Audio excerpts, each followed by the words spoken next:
Hello everyone, and welcome to Beginner C++. This is going to be episode number 14, and today we are going to be talking about, sorry, I was helping someone edit some code before this. Today we are going to be talking about arrays, how they work, what they do, and how to kind of access them. So first things first, what is an array? Fairly straightforward question, right? The answer is pretty simple. An array is a container of like type variables. So what does that mean, right? Well, you know how in the past we've had statements where we do something like int a equals 0, comma b equals 0, comma c equals 0, because we have a, b, and c that we need to use in our program. Well, we can, instead of doing something like that, use an array. An array groups variables together. So the way to declare an array is something like this. You're going to do, first I'll kind of do it here. You do type, name, and in little square brackets, size, right? Now, size here can only be so large. There's no set maximum. I think the maximum is determined by type, and we will get into how to get around that later and different memory types, stack versus heap, but that comes in a few episodes after we introduce pointers. Yay! But for now, wait, did I say it was less than 13? I think it's 14. Anyways, let's get into showing you how we'd actually declare a single array. Int my array 5, which means that we make an array that can hold 5 integers. Now, let me show you guys how an array is actually laid out. The way I like to do it's with drawing some really shitty ASCII boxes, just like this. I think that's 5, right? We'll pretend it's 5 if it's not. We'll just go 1, 2, 3, 4, 5. Perfect. So as you can see, oh, I forgot to comment that line out. And let me give a couple spaces there. Let me copy and paste. Actually, let me just copy paste the whole line. There we are. So I'm going to go down on this line before it and number it 0 through 4. Now, let's do values and positions. Okay, so as you can see, I've made 2 lines, values and positions. Now, values are what we're going to be assigning the positions in the array to equal. Position is going to actually be how we access the array. So let me show you. Now, when we set up an array, the easiest way to set values in the array is like this. We can go and type in 1, 2, 3, 4, 5, right? Now, let me show you what has to be the most common error that people make when they try to access an array. So the way that we gain access to a certain element inside of an array is by calling on what's known as its subscript.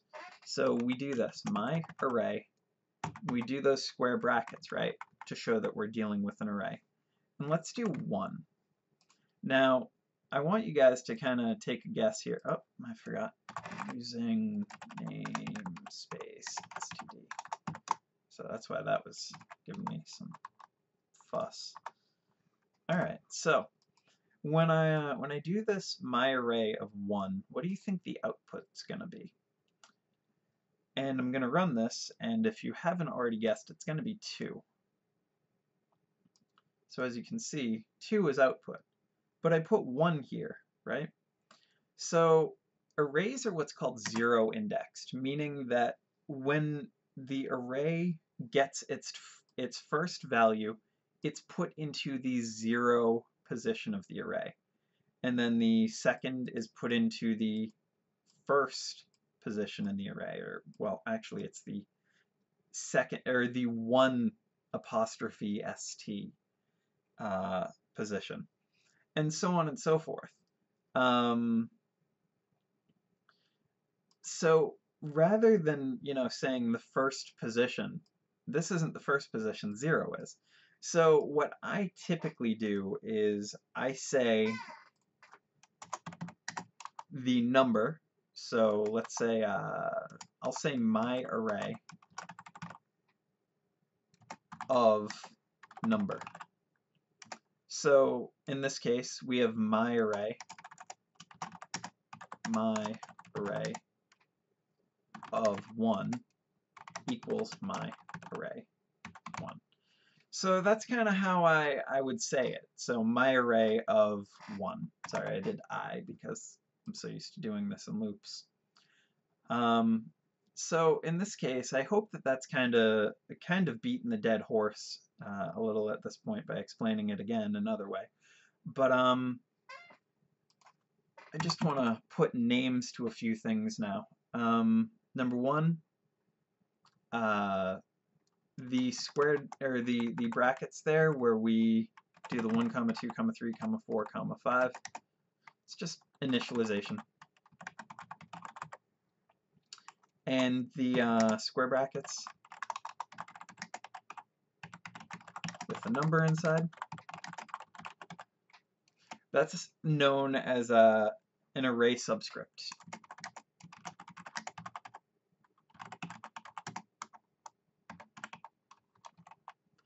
And array subscripts can take variables as well.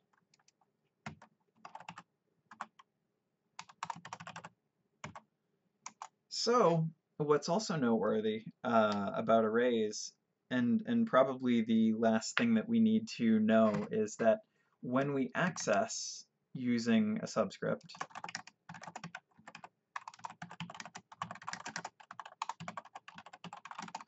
it's called random access, meaning that we want access to a specific point when we want it, and we don't have to go through anything else to get there. Which is why I can call 1 here, or I can call 3 here. And again, 3 is the 4th position in the array. Or I can call 0. So let me set up a quick breakpoint to show you guys what I'm talking about with this array.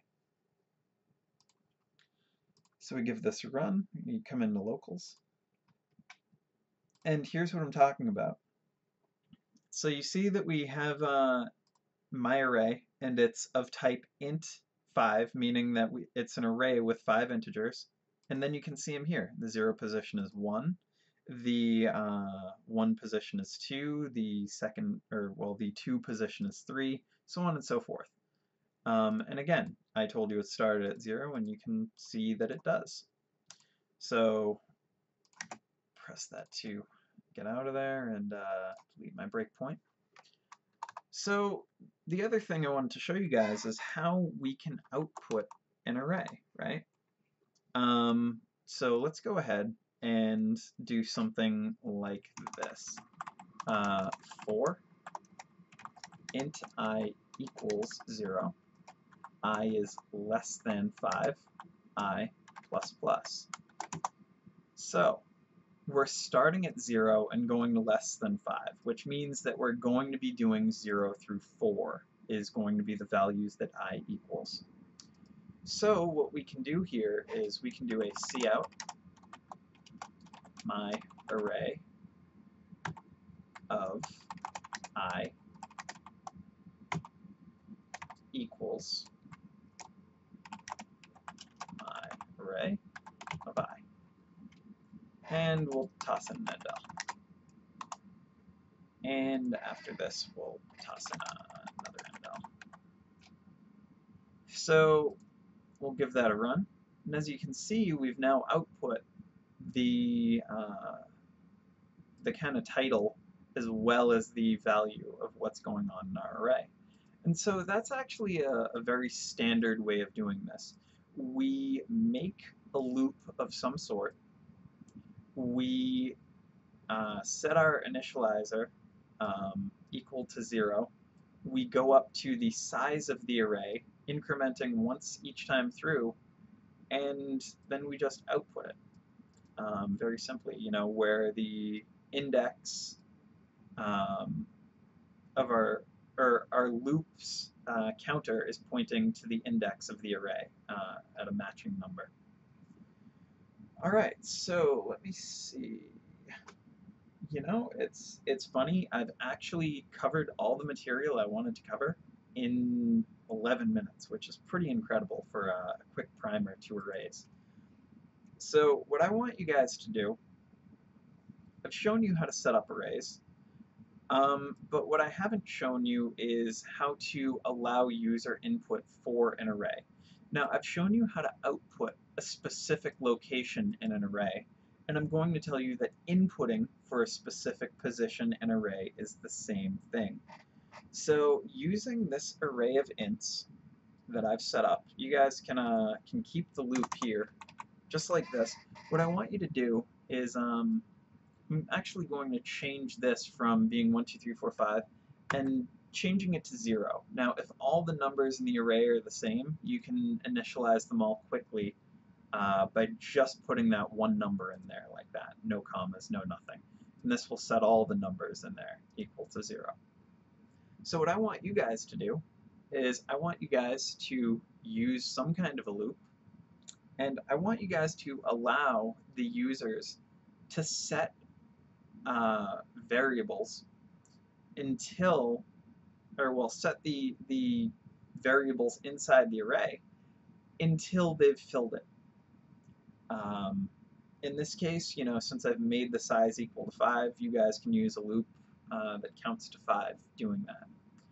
And there's no trickery here. You guys are just going to use cin like you normally do. Alright, so that's your homework. If you have any questions, comments, concerns, toss them up on the forums at Beginner C++. There's a link below to the lesson, and yeah, like, share, subscribe. See you around. Hit save in the project, not stop on the video. All right, see you guys.